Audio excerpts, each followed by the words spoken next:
today's episode of Myeloma Crowd Radio, a show that connects patients with myeloma researchers. I'm your host, Jenny Ahlstrom, and we'd like to thank our sponsor for this episode, Takeda Oncology, and are very grateful for their dedicated support for the Myeloma Crowd Radio show. Now, before we get started with this show, which is absolutely one of my favorites of the whole year, I'd like to just give you a brief update. Now, as many of you know, we've developed a tool called HealthTree, and we went on a 50-city tour last summer and into the fall to share that tool with myeloma patients. We now have almost 2,500 patients using HealthTree, and the benefits of doing that is that you can understand treatment options that you can discuss with your doctor.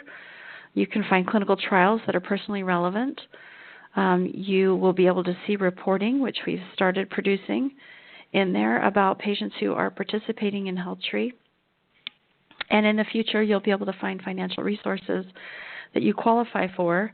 You'll be able to also find and connect with patients who have similar features to you, or maybe are treated at the same facility or in your same state, or have your same genetic features, and communicate with them. And then we have some more features that will keep a surprise that we're building right now inside of HealthTree, but we're so excited about that project and are so grateful for your participation, because it's only by patients really helping gather all the information about their situation and then sharing it with researchers that we can really help the researchers move their work forward. We've also like to announce our second Myeloma Crowd Research Initiative, funding for 3 projects. We've now raised $104,000 out of our $500,000 goal, and we invite you to donate to those projects. And those will be complementary to HealthTree and be able to add more information, but are also important projects in myeloma. We have 3. Dr. Chung is studying the immune system status of patients and how that impacts their overall survival and progression of myeloma, in addition to their myeloma genetics. Dr. Rodriguez is studying personalized 3D tumor modeling, so being able to take out your own sample of your myeloma with your bone marrow microenvironment and seeing which drugs are most effective against that. And Dr. Zahn, who's studying the presence of CD24 on the surface of precursor stem cells that could be causing relapse. So each of these projects are completely unique and different, and also add to the body of knowledge that we need in myeloma. So it is the beginning of a new year, and we can't think of a better way to ring in 2019 than with an overview of where we're headed with Dr. Robert Orlowski of the MD Anderson Cancer Center. He is always on the leading edge in myeloma research, and is just so fabulous at presenting it in such a nice way. This show has become our annual tradition and is, like I said earlier, completely one of my favorites. So, Dr. Orlowski, welcome to the program. Well, thanks, Jenny, very much for having me, and I wanted to take the opportunity to wish everybody a happy new year and hope that this will be the best year yet in your journey through the process of myeloma. Yeah, we hope so too. We're looking forward to what you're working on, and we're so thrilled that people, such dedicated and smart people like you, are working on this for us. Let me give you just a brief introduction for you before we get started. Dr. Orlowski is Professor of Medicine in the Department of Lymphoma Myeloma section, and is the Director of the Myeloma section with a Florence Maud Thomas Cancer Research Professorship in the same division. He is a dual appointment as also Professor in the Department of Experimental Therapeutics. He's a member of the NCI Steering Committee, Myeloma Tissue Bank Steering Committee, a Computerized Provider Order Entry Steering Committee, and BMT Myeloma Committee, and my American Society for Biochemistry. He's the chair of SWOG, which is a cooperative oncology group, the Southwest Oncology Group, that leads major clinical trials throughout the nation, not just in the Southwest, but throughout the nation, and is also on the editorial board of Hematology and the Journal of Clinical Oncology and many others. He has received many awards over a number of years, including the LLS Scholar in Clinical Research Award, the LLS Man of the Year Award, the Emil Frey the third award for excellence in translational research from MD Anderson. They are one of the facilities that has probably the most clinical trials open in myeloma, and has been the principal investigator on many of these, and is a recipient of a very coveted NIH SPORE grant. So, Dr. Orlowski, you had an idea of how you would like to proceed with our theme for the year, and I will let you do that and then fill in with other questions that I had. But this was a pretty good ASH that we just finished off with. It certainly was, and I thought that since this was the ASH in 2018, I would highlight 18 abstracts that I thought were interesting and could make a big impact on patient outcomes. And I had them organized to start with the myeloma precursors, which are MGUS, or monoclonal gammopathy of undetermined significance, and smoldering myeloma. Then we can talk about what to do for initial therapy of newly diagnosed disease, a little bit about transplant and maintenance, and then finish up first with relapsed myeloma and then finally with refractory myeloma. Perfect. Let's start Sounds with wonderful. Let's start with the MGUS and smoldering space. Many patients who develop clinically active myeloma have one or the other of these precursors, and there's a lot of interest in treating these patients, especially if they have high risk of progression, because the hope is that we can, first of all, prevent some of the problems like bone disease, kidney disease that could happen. And also there's a possibility that if we treat earlier, it might be easier to cure patients. So one of the abstracts that I thought was interesting looked at using elotuzumab with lenalidomide and dexamethasone. This was from Irene Gobriel's group at Dana-Farber, and they focused on high-risk smoldering myeloma with this combination. And at 36 months, 95% of patients were without progression to myeloma. And normally we would think that if these were high-risk patients, about half of them would have progressed within 2 years. So now with this therapy, 95% did not progress within 3 years. So it's not the same as a randomized trial, but it sounds really attractive. And folks should know that there are other studies looking at this patient population, which include studies with daratumumab, which is an anti-CD38 antibody, also combinations like daratumumab with lenalidomide and dexamethasone, and there also is a plan for a study of isatuximab, which is another CD38 antibody, with lenalidomide and dexamethasone. So for those of you that want to get involved in therapeutic trials, if you have smoldering myeloma, there are going to be a lot of options. And just really briefly, I'll put in a shameless plug for something we're doing at MD Anderson. Elizabeth Manisank, who's one of our other faculty here, is running a neoantigen vaccine study. So this, I think, is kind of interesting because all of these other therapies we've talked about are chemotherapies with maybe some immune therapy added. But in this trial, what we're doing is we're sequencing the DNA and RNA in the myeloma cells. We're identifying the mutations that these cells have and then vaccinating patients so that their immune system is able to better attack those mutations. So I think there's two really cool things about it. Number one is this is a personalized vaccine because each patient will have different mutations in their myeloma cells, and so they will get different vaccines. And the second cool thing is that these mutations will only be present in the myeloma cells and not the normal cells. So unlike chemotherapy, which can have an impact on some normal cells, you should not have any side effects from this vaccine, except for maybe just a little bit of soreness in the arm, kind of like when you get a flu shot. That's completely amazing. And I wonder, you're talking about, I know, early conditions, MGUS and smoldering myeloma, but other patients are going to want to try this too, in maybe even people who are in a remission status. Is that going to be something that's available for them too? Well, we're looking This first at idea?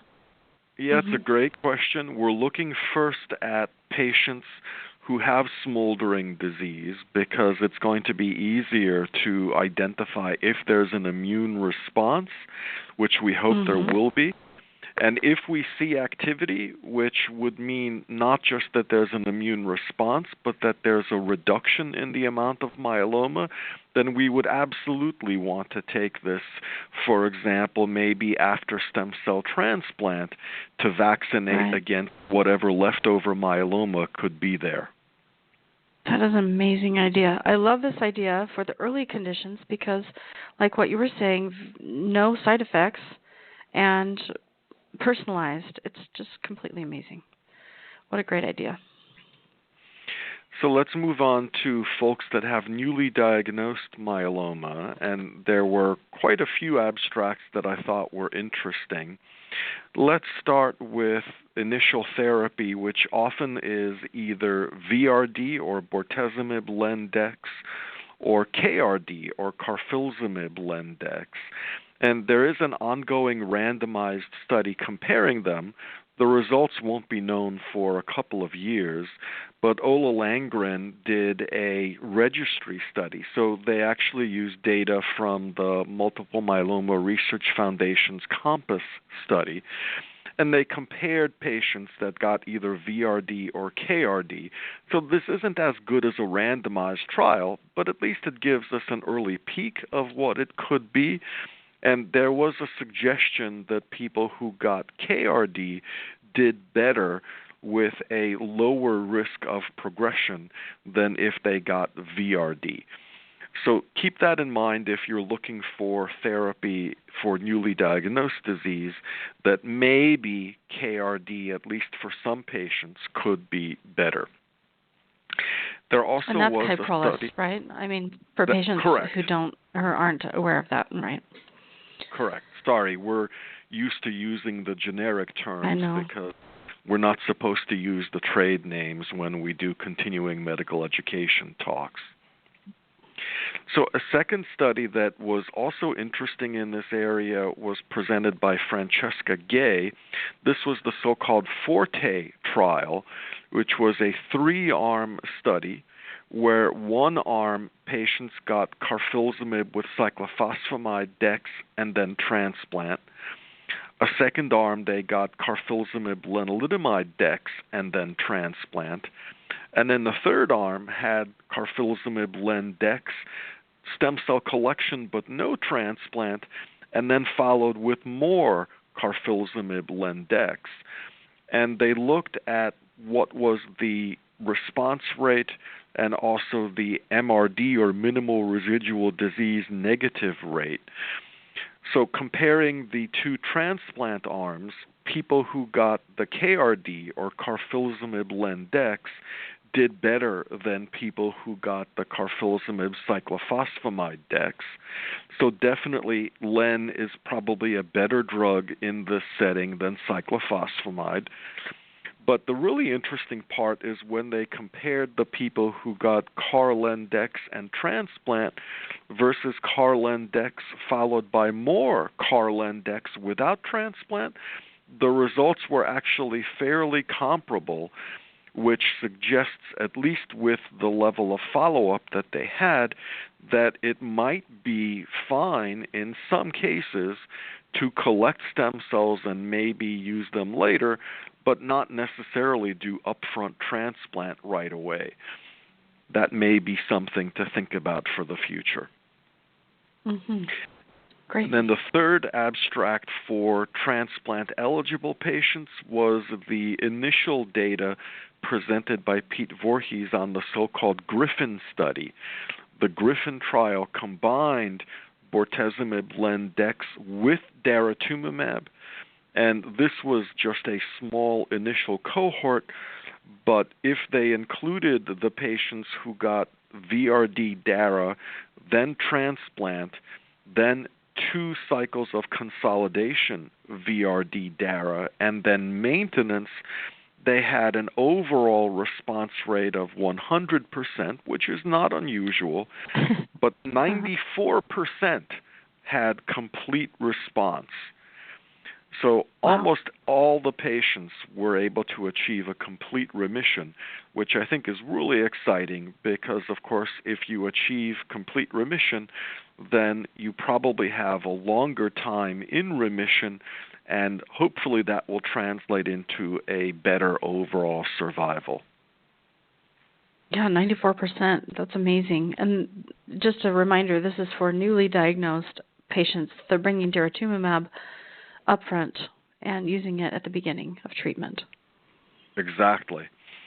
Also along those lines, there were 2 abstracts of daratumumab in transplant-ineligible patients. One was an update from Thanos Dimopoulos on the so-called Alcyone study. This was a trial where they did bortezomib, melphalan, and prednisone with or without daratumumab. So it's a combination, the VMP part, that is not that commonly used in the U.S., but they did show a more than doubling of the rate of responses. For example, in the progression-free survival area, on average, the people that just got VMP had 19.1 months in remission, whereas even at 30 months with the VMP DARA, there were still 60% that had not progressed. And so a big difference by adding daratumumab. And similarly, the second study that was presented by Thierry Facon, which was the so-called MAIA trial, here they did lenalidomide and dexamethasone plus or minus daratumumab, and they were able to show that the complete response rate, which with Lendex alone was 24%, went to 47%, essentially double the complete response rate if you added daratumumab. So these will hopefully lead to more approvals of daratumumab in newly diagnosed patients, and I think that this is clearly rapidly becoming one of our best drugs in the myeloma space. Mm-hmm. And that was even without a proteasome inhibitor in that MAIA trial, right? So lenalidomide and dex with or without DARA, yeah. So. Yep.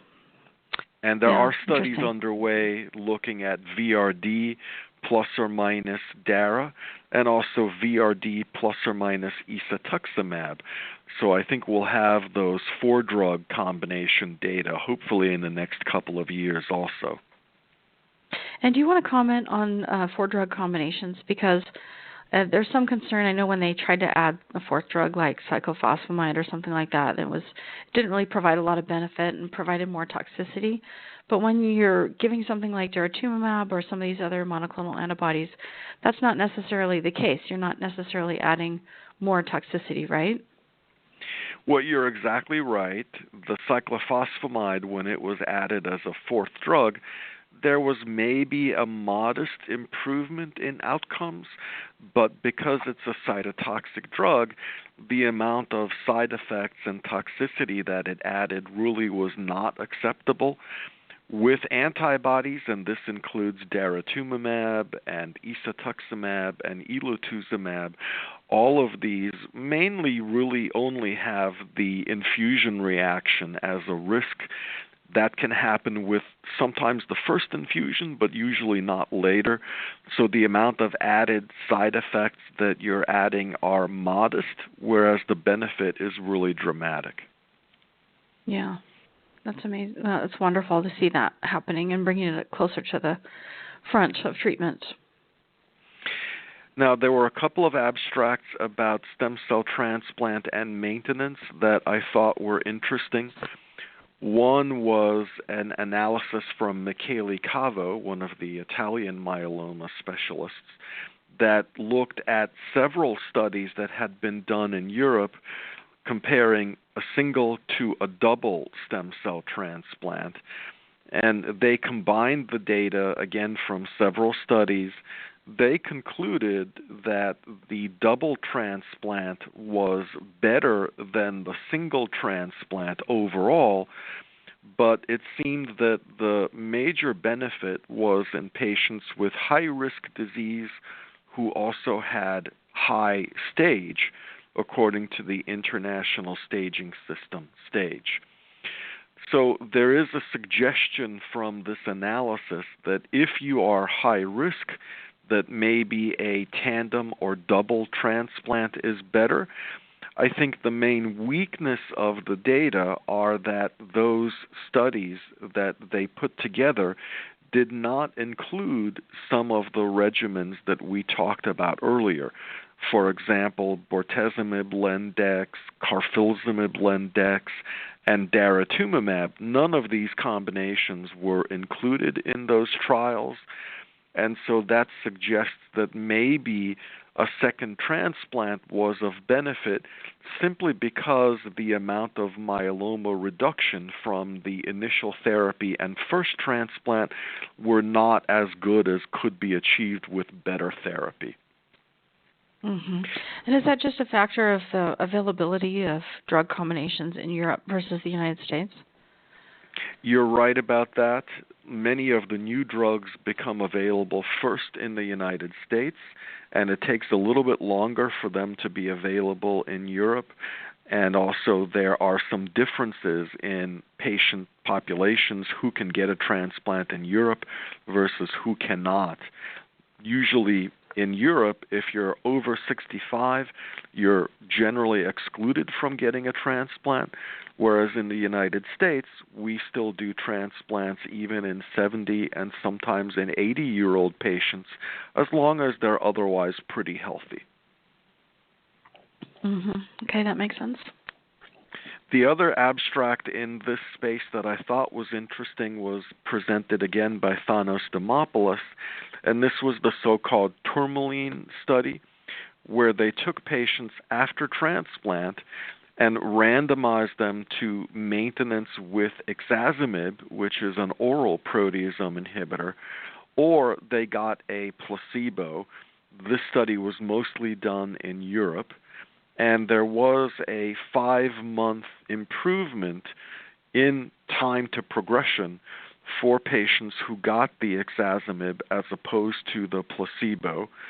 And more patients improved the quality of their response after transplant if they got the ixazomib versus if they only got the placebo. So this is, I think, a positive study. It does show we, for example, have people who cannot get lenalidomide-based maintenance. Sometimes it's because of rashes or other reactions.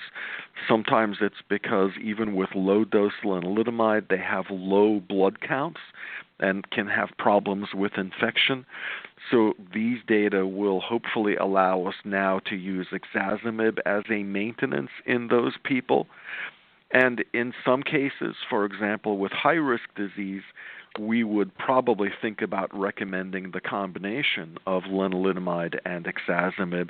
We actually did a study of that combo here at MD Anderson, was presented at the 2017 ASH meeting, and we're trying to write that up and submit it as a manuscript so that the data would be available to everybody. But that's a nice regimen because both of the drugs are oral, so it's very convenient for patients to take. Right. And it sounded like there has been some study also about the use of a proteasome inhibitor specifically for high-risk patients. Do you want to address that at all? There was a study looking at bortezomib, len, and dexamethasone from Sagroloniel's group at Emory. This was a single-arm trial, so it wasn't randomized, but the data did look good, and certainly using bortezomib with len would be a good option as well. Of course, the ixazomib is a little bit easier because you can take it as a pill instead of having to get it as an injection. Mm-hmm. Also, people should watch out for, we have a trial that will be, you mentioned SWOG earlier, we have a trial that will be opening probably in the next couple of months through SWOG for maintenance, which will randomize patients to either lenalidomide or to lenalidomide with daratumumab. And then the other nice thing on the study is that for patients who are MRD negative after 2 years, we're going to have some of those patients stop therapy because we think that maybe if you're MRD negative, especially over 2 years, that perhaps you might do so well that continuous maintenance would not be needed. Yeah, that's such an interesting idea. First, using daratumumab as maintenance therapy, because I haven't heard a lot of that. And then also being able to decide who can potentially stop maintenance therapy and who can't, because there's, no drug, I think, has 0 side effects. So that's really fascinating. Yeah, you're definitely right. People are always happier when they're off of chemotherapy, even if it's a very well-tolerated drug or combination.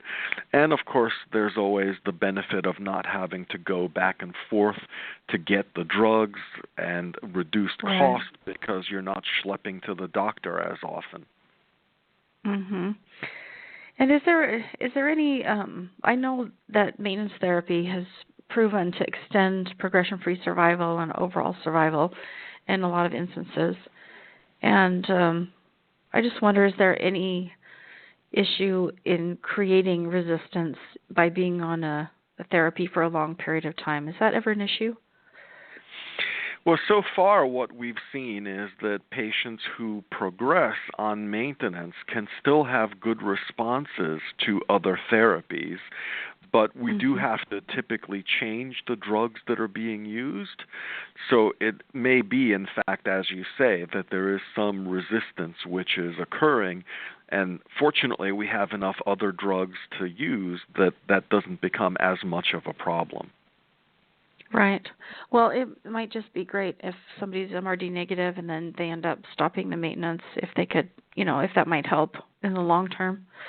But I guess you have to be really careful with knowing who will progress and who won't, and that's tricky to figure out. Yep, indeed. So let's move to the relapsed myeloma setting. These are people who usually have had 1 to 3 prior lines of therapy, and sometimes they have progression off of treatment. So I think there were 4 abstracts that I thought were kind of interesting. One was a presentation from Daniel Auclair from the Multiple Myeloma Research Foundation. They used a questionnaire to try to identify what factors were important to patients in their therapy. And the main things they looked at were various side effects as well as what benefits could be achieved. And when they crunched the data, they actually found that there were generally 2 groups of patients. One group really preferred that their therapy avoid the risk of side effects. The second group were people who wanted to get the maximum benefit in terms of time in remission and were willing to accept more side effects. And I think we could probably predict that ahead of time, but the really interesting thing is that there were no patient characteristics that predicted which patient would fall into each of those groups. For example, one might suspect that maybe older patients would be less willing to take the risk of side effects, but in fact age was not a factor in identifying these patients. And I think although we need more data in this area, what this really argues is that healthcare providers need to do a better job of talking to patients about what they want from their therapy, rather than assuming that, Mrs. Smith wants X and Mr. Jones wants Y, because we may not be able to predict that, and it's important that everybody is involved in the decision-making process. Yeah, absolutely. And some of this might be personality. Some people feel more, they just are more aggressive about the care that they get, and they're more proactive. And And I've noticed that too, that some of it's just personality, and that's regardless of age. Definitely, and patients have the right to decide what issues are most important to them and what therapies they want. And years ago, we would only have one or two things to pick from, so there wasn't much of a point to have that discussion. But now we've got so many different options that I think patient opinions are always important, but now are even more important than ever because of the number of options. Yeah, and I think it really stresses the importance of patients to become well educated about their disease, because it's really tough to have conversations, intelligent conversations with you in the clinic if you're not, if you haven't done a little bit of homework, because your expertise level is so deep that you can help patients identify things based on some of these preferences. But unless they understand somewhat of what the options are that might be available to them, it's very difficult for them to ask the right questions of you, so you can help them get to the right answers. So I think it's there's some weight on us as patients, and it doesn't seem fair that we need to learn more about our disease. But I think it helps. Well, just as with anything, if you go out and buy a car, most people will do some research to try to figure out which car fits exactly their needs and look at the price and what features the car has and is it likely to break down or not. And the same thing needs to be done when you're picking between different cancer therapies. Hopefully one of these days what will happen is we'll have something that will cure everybody, and then it'll be an easy decision. But we're not quite there yet. And in the meantime, we have to pick between different options. Yeah, and some are picking between good and better best, and there are lots of good options. Yep. So going back to relapsed myeloma in terms of treatment options, just three more abstracts to cover. One was from Hartmut Goldschmidt in Germany, and they looked at using either a second transplant or lenalidomide and dexamethasone continuously if people have relapsed after 1 to 3 prior therapies. And the interesting conclusion from their study is that actually there was no significant difference in the progression-free and overall survival between those two options. And I think that shows how effective the chemotherapies now can be in the relapse setting, that oftentimes they can be as good or better than a second stem cell transplant. And there are other studies that are looking at this question, so we may see different answers in the future. And then two others very quickly, both had carfilzomib in them. One was from Peter Sonneveld, and they looked at carfilzomib with pomalidomide and dexamethasone, which had an 87% response rate. And then from Dr. Costa, who's over at UAB, they looked at venetoclax with carfilzomib and dexamethasone, and the overall response rate there was in the 70 to 80% range. But if you had the 11-14 translocation, venetoclax is an especially good drug for those patients, and that combination had a 100% response rate. So this is one of the first drugs where it's really important for patients to know what molecular abnormalities they have, because venetoclax really works incredibly well in people with this 11-14 translocation, but it isn't clear if it makes a huge difference in people without that abnormality.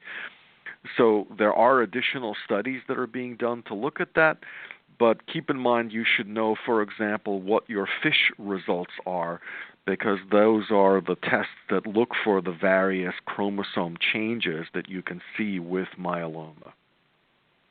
Well, I couldn't agree more. I think patients need to know what kind of myeloma they have, and we've added that to HealthTree in great detail. So you can add your FISH test results, and you can add like a gene expression profile test if you've had that done, or even very rarely a next generation sequencing test done, because those things change over time, don't they, or can? Yeah, I'm definitely. I'm glad you brought that up.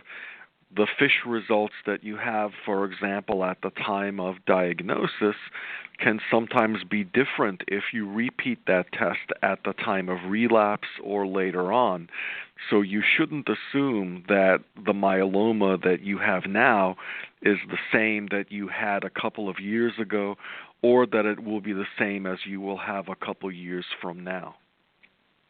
Right, it's so important, and a lot of people are confused by it. I think probably 80% of patients don't really understand their myeloma genetics very well, and so we put together a questionnaire that you can download that's on the homepage of HealthTree and take it to your doctor and say, help me understand my FISH test results, or can I get a copy of my FISH test results so I can see what these are.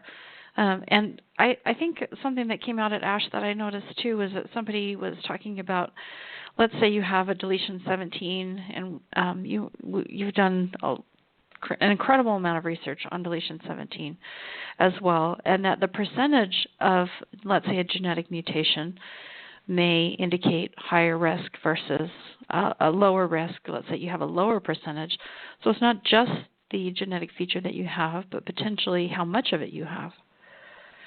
You're right, because for deletion 17p, as you mentioned, there are studies that show that if only 5% of your myeloma cells have deletion 17p, that's a better situation than, for example, if you have 60% of your cells with deletion 17p. And I wasn't going to mention this, but since you brought it up, what the heck, I'll do a shameless plug. Go for it.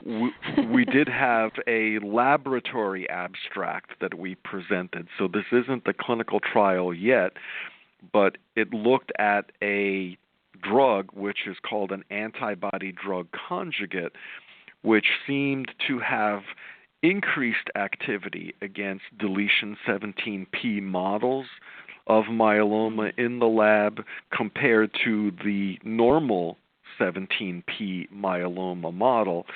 And we're going to try to move that to the clinic probably in the second half of this year.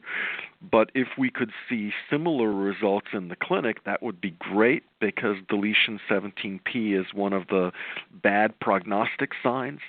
So if we could kill those myeloma cells more easily than the normal cells, that would be really a huge advance for myeloma patients. Right. And which antibody-drug conjugate is this? Well, this doesn't have a name yet. It's called HDP-101. Maybe once we hopefully will see some activity, we can come up with a cool-sounding name for it. The names are always a bit confusing. But going back to Dr. Costa's study about venetoclax, I overheard someone say that he was saying that venetoclax might actually boost carfilzomib. Is that true, or what do you think about that? Well, there's certainly a possibility. What the venetoclax does is it blocks a protein that helps the myeloma cells to survive, and so it should make other chemotherapies work better. But we really need a randomized study to show that, and so far, although there are those kinds of studies underway, we have not seen the data yet. Okay, interesting.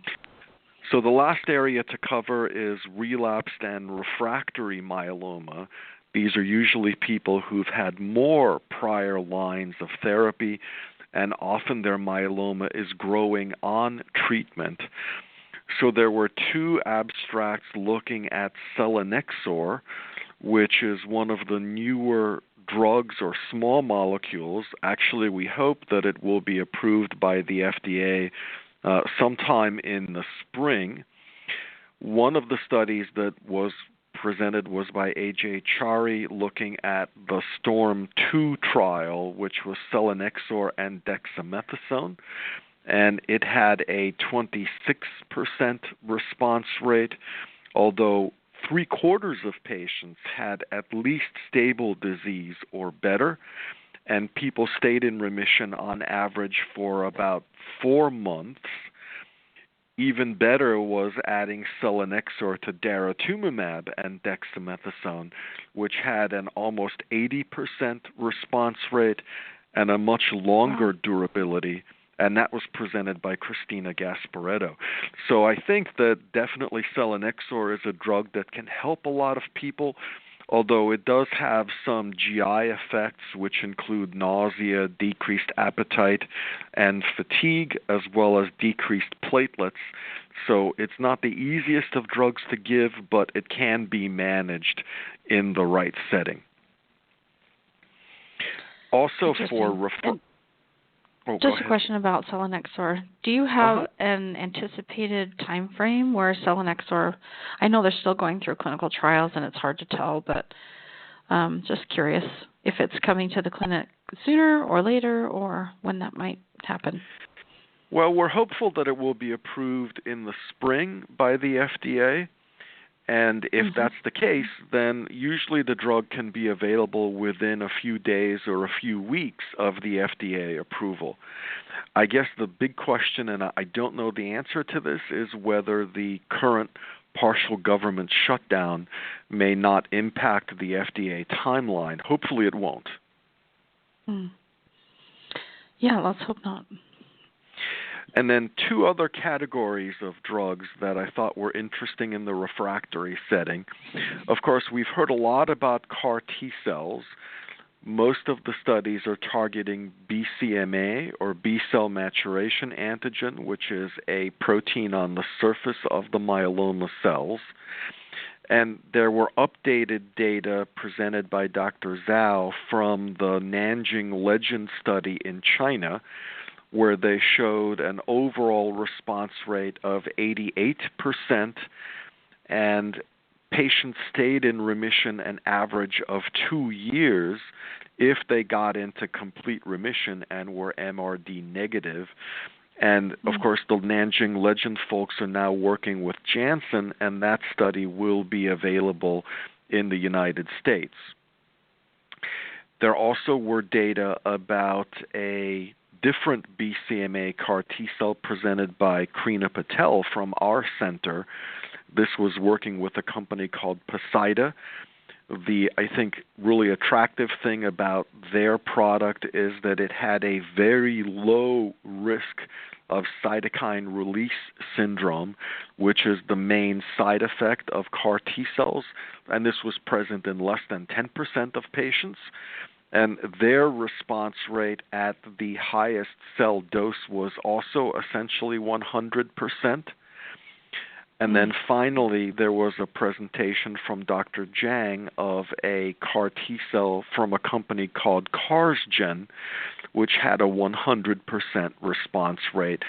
The nice thing about their technology is that the chimeric antigen receptor was made from a fully human antibody. And the nice thing about that is that we think that you really want these CAR T cells to be present in the patient as long as possible to keep the myeloma away. And because they used a human protein, it's probably less likely that the cells will be eliminated by the patient's immune system than some of the other CAR T cells, which are using mouse-based proteins, to which people will probably react more. Can I ask some follow-up questions about the CAR T things? Sure. So it seems like there are so many companies jumping into the space, and a lot of are going after the BCMA target. So it's becoming obvious that not all CARs are the same in the way their production, like what you just said with the human antibody with this CarsGen company.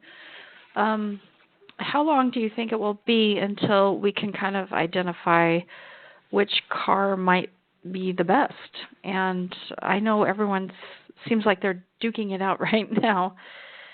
So that's one question. And then the second question would be, have you seen a lot of CAR T studies starting to add a second CAR. Would that be an appropriate strategy to say we'll go after BCMA, but then we'll go after something else in addition? Yeah, so both great questions. In terms of the first one, I think it's probably going to be a few years before we know which CAR T cell is best. You're right in saying that there are many differences between them. For example, we talked about using a human antibody versus a mouse antibody, but there are also parts of the CAR gene that are different inside the cell, inside the T cell, and there are also differences in how that gene is gotten into the T cells. And all of these studies right now are just looking at the efficacy of that one construct and not comparing it with other CAR T cells. So I think unless there's an obvious difference where hopefully one of these will cure everybody, although right now, unfortunately, that doesn't look like it's the case, I think it's going to be a few years before we know which ones are the best. Now, in terms of your second question, combining CAR T cells, certainly just like one chemotherapy drug can be enough to kill lots of myeloma cells, but probably not cure people, and combinations are the way to go. I agree that combinations of CAR T cells against different targets will probably be the best way to go. Right now, we don't know for sure what the next best target is other than BCMA, because you want to pick a target which is on the myeloma cell and hopefully not on too many normal cells, because the T cells can't tell the difference between a normal cell and a cancer cell. So if you pick a protein target which is also on normal cells, then you're at risk that there will be normal tissue damaged by the CAR T cell. So it's a little bit tricky, and I think it's going to be a little while before we have combinations.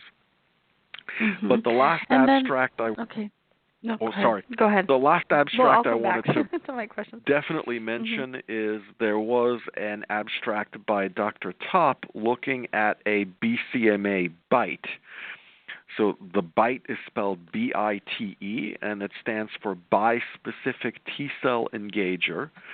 And this is kind of like an antibody, except that normal antibodies have two binding sites that are identical. But this one has one binding site that binds BCMA, and the second arm, if you will, binds to a T cell, and it brings the myeloma cell and the patient's own T cell together. The T cell becomes activated and then kills the myeloma. And they did show at the dose that they recommended for further testing that there was a 70% response rate, 7 out of 10 patients, and many of those patients had complete remission and were MRD negative. And so there's a few advantages of the BiTE over a CAR T cell. The main one is that right now it takes 2 to 4 weeks or more to manufacture the CAR T cell, and in the meantime, the myeloma can be growing, which of course is not a good thing, whereas the BiTE is off the shelf. You don't have to wait. You can get it tomorrow if it's available once it's FDA approved, and so the fact that the response rate and durability look quite good, I think, is exciting. Yeah, I have questions about that because lots of patients call and say, I'm trying to get into a CAR T trial. We've been telling them also that, yes, go ahead and apply and get your name on these different waiting lists because there are more CAR T trials opening, but these BiTEs are looking really interesting, and from what I'm reading, look like they might give CAR Ts a run for their money.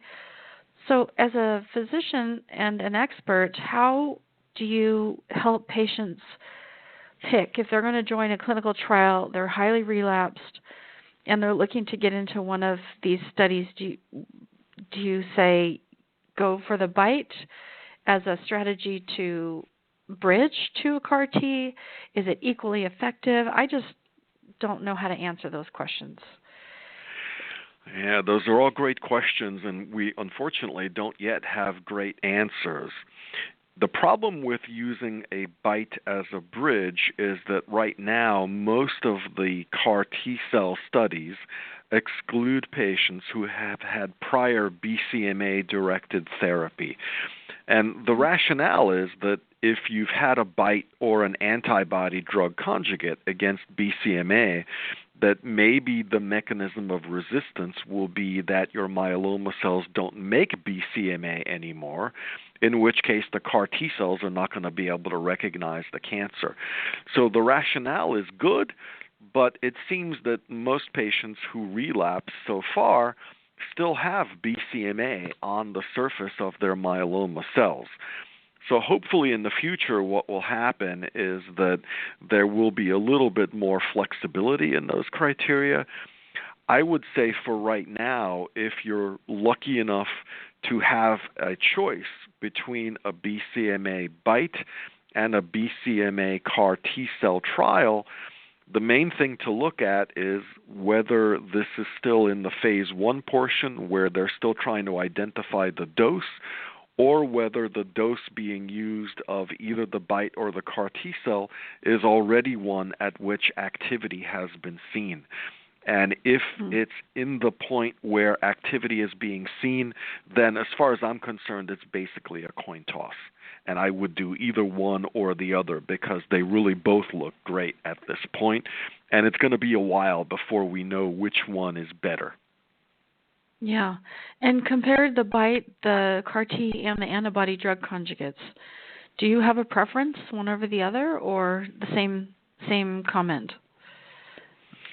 Pretty much the same. So there is a BCMA antibody drug conjugate from GlaxoSmithKline that people are really excited about and hopefully will be approved soon. Had a 60% response rate in previous studies and showed good durability. So really, I tell patients it depends a little bit, of course, on what your disease is like, because if you've got progressive myeloma that's growing slowly, then a CAR T-cell is okay, because even if it takes 2 to 4 weeks to manufacture the cells, if your myeloma is growing slowly, that won't be a problem. But if your myeloma is growing more rapidly, it could be that you don't have the 2 to 4 weeks to wait, and that maybe then doing a BiTE, which is off the shelf, or an antibody drug conjugate, which is off the shelf, would be a better idea. So that's one factor to consider. Mm-hmm. And BCMA seems to be the target. In your opinion, are there any other targets that we should be going, or companies or facilities should be going after in addition? Well, there are some other targets that look attractive, but the drugs that are going after them are not as far along. But for example, SLAM-F7, which is the target for elotuzumab, is relatively preferentially expressed on myeloma cells and rarely on other cells. So that would be a good target. And there are probably some others, but not enough data yet to know for sure which one is the best other than BCMA. Yeah, that's remarkable what's happening, I think. It's really amazing. Did you finish 18? That's a lot. I did, actually, yeah. Thank you. That's amazing. It's amazing. And you did it so beautifully and so easy to understand. It's amazing. That's why I love this show. We'll be including some extra additions in terms of explaining some terminology that we might have gone over, but you had an incredible amount of information to go over. Is there anything else that you want to highlight at MD Anderson before we open it up to caller questions?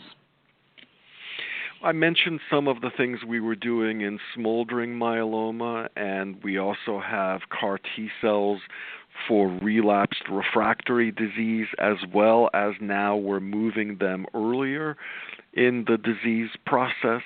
And we also will have studies with these bites and lots of other immune therapies. So our commitment is always to hopefully have the most exciting therapies on clinical trials available to patients so that both people here locally in Houston and Texas and folks who are able to come from further away and stay for some period to get clinical trials would have the best options available. And of course, this time of year, it's relatively warm here. That's always a bonus, a good reason to come. And I want to point out that what you talked about in the last several studies are all relapsed refractory myeloma. So these are not in the clinic yet. Some of these drugs like selinexor and the bites and the CAR-T, they haven't been approved yet. So really, if you want these therapies and you're in that situation, you really need to look at clinical trials. Yep, very good. I agree. Yeah, okay, well, let me open it up for caller questions. If you have a caller question for Dr. Orlowski, you can call 347-637-2631, and we'll start with caller 338-3739. Go ahead with your question. Hello? Go ahead with your question. Caller 338-3739.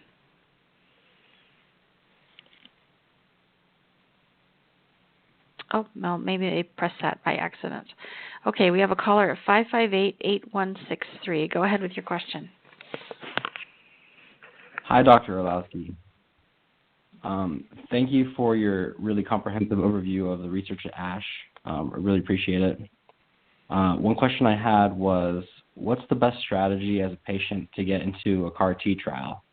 It seems to be one of the more promising clinical trials out there. I have a family member with myeloma, and I'm just wondering how I can help them with that.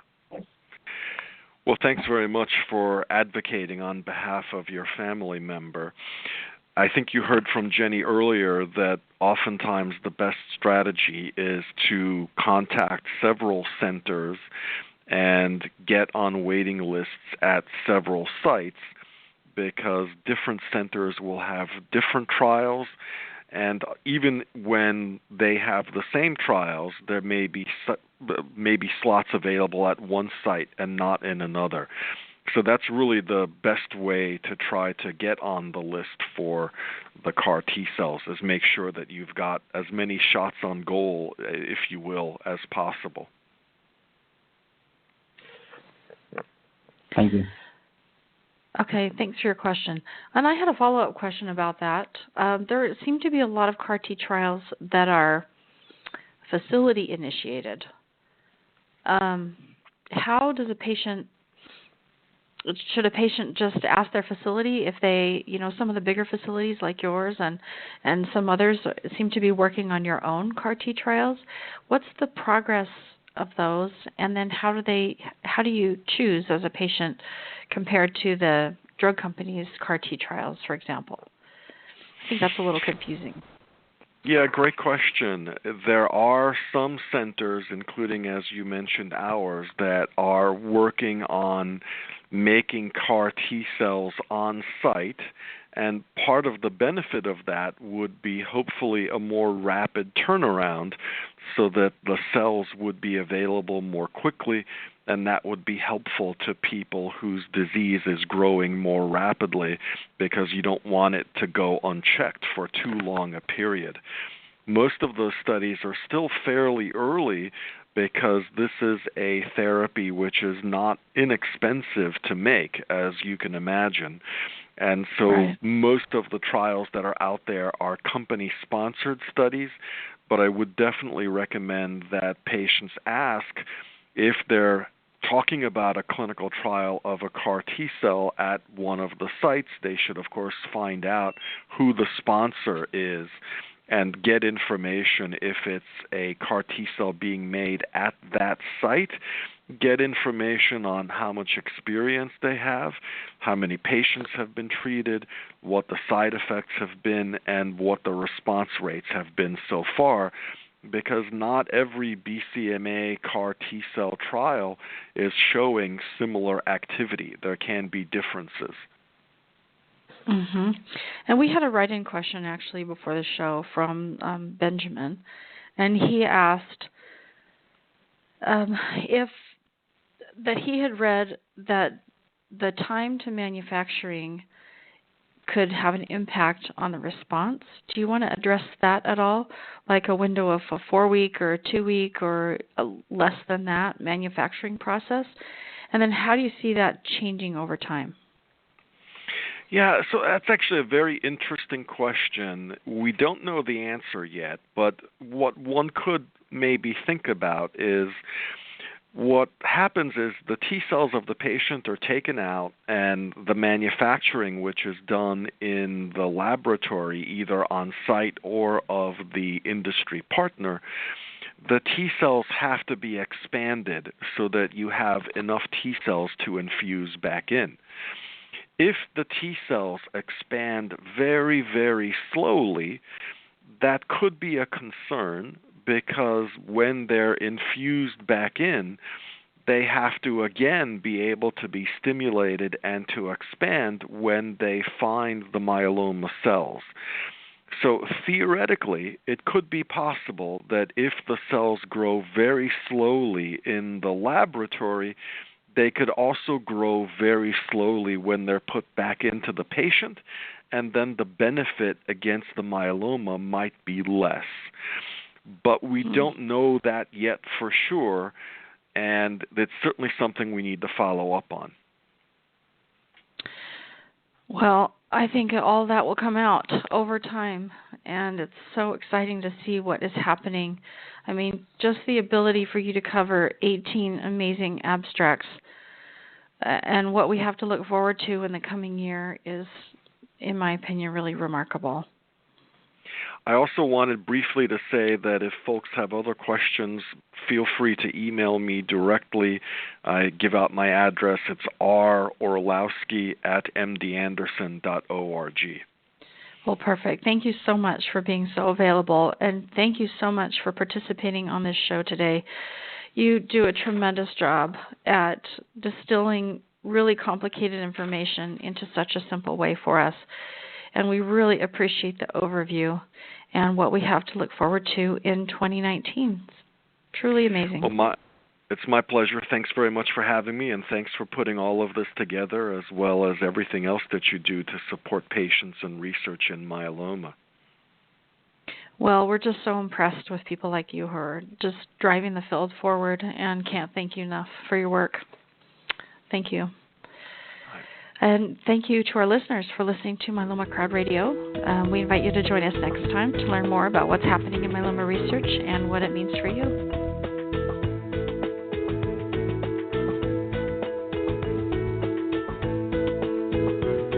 Hello, it is Ryan, and I was on a flight the other day playing one of my favorite social spin slot games on ChumbaCasino.com. I looked over at the person sitting next to me, and you know what they were doing? They were also playing Chumba Casino. Coincidence? I think not. Everybody's loving having fun with it. Chumba Casino is home to hundreds of casino-style games that you can play for free anytime, anywhere, even at 30,000 feet. So sign up now at ChumbaCasino.com to claim your free welcome bonus. That's ChumbaCasino.com and live the Chumba life. No purchase necessary. VGW Group. Void where prohibited by law. See terms and conditions. 18+.